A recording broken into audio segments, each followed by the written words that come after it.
Medina की एक गर्म दोपहर थी। खौला बिनते सालबा अपने घर में काम कर रही थीं। वो नेक, साबिर और अपने शौहर ओस बिन सामित की खिदमत गुजार खातून थी। सालों से उनके साथ जिंदगी गुजारी थी, जवानी, तंगी, खुशी सब में। एक दिन ओस बिन सामित किसी बात पर नाराज हो गए। गुस्से में बोल उठे, तुम मुझ पर मेरी मां की पीठ की तरह हराम हो। ये जाहिलियत का एक जुमला था, ज़िहार जो औरत के लिए बड़ी जिल्लत का बायस बनता था। खौला का दिल टूट गया। उन्होंने कहा, ओस, तुमने कैसा जालिमाना लफ्ज कहा। मैं तुम्हारी बीवी हूं, मां नहीं।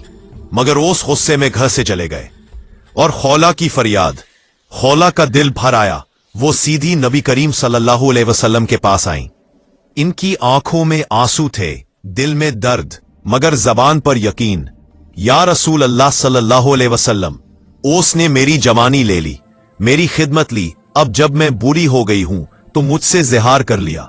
या रसूल अल्लाह, क्या ये इंसाफ है?